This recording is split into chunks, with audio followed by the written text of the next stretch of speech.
I want to welcome Shara Evans on to Wake Up with Mandy, brought to you by Proud Jewellers Radio West this morning for a little future talk.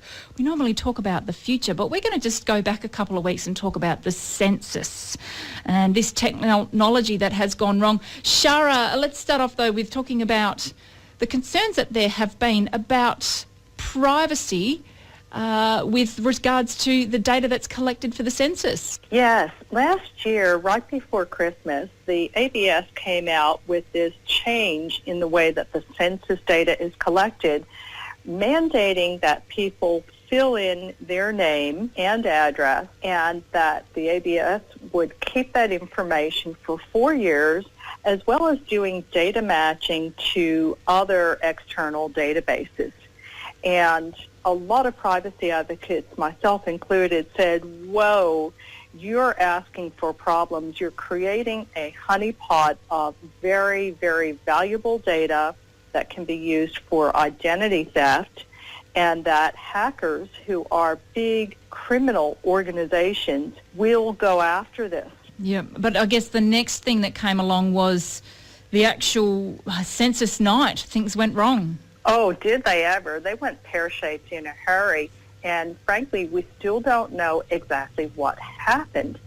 The ABS was claiming that there were 4 different denial of service attacks. Now, a denial of service attack is when a lot of people try to get to the same web resource at the same time.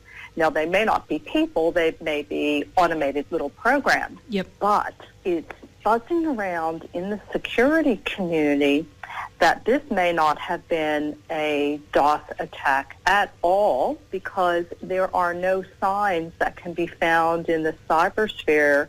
Instead, what the security community thinks is that we had over 10 million Aussie households trying to fill out an online form at the same time on a system that was not properly load tested. It's 7:14, still catching up with Shara Evans.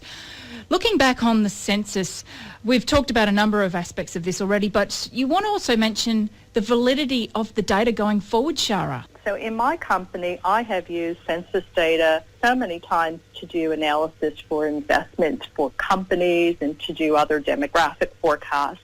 It's been a very valuable data set for so many organizations. But because we've had this big debacle, there's a question as to whether this data set is even valid. First off, this is meant to be a stock take of where people are at a particular point in time. And because the census went offline and so many people were unable to fill it in, it no longer is a valid sample at a point in time.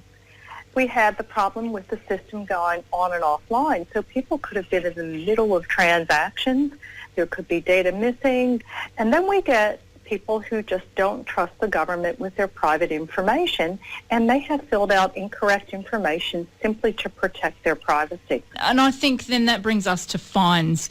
I know that there was an $1,800 fine if you were found to have put in misleading information, to make sure that people actually filled it out and filled it out correctly. What are they going to do to determine what people have said is true or untrue? What kind of mass surveillance are they planning to do on the Australian public to make those determinations? Yeah. I personally think the fine side of things is just a moot point now, because it's just not something they can accurately define.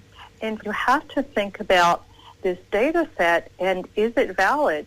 Frankly, I wouldn't trust that information to be valid. Thank you so much for your time, Shara. It's a pleasure, Mandy.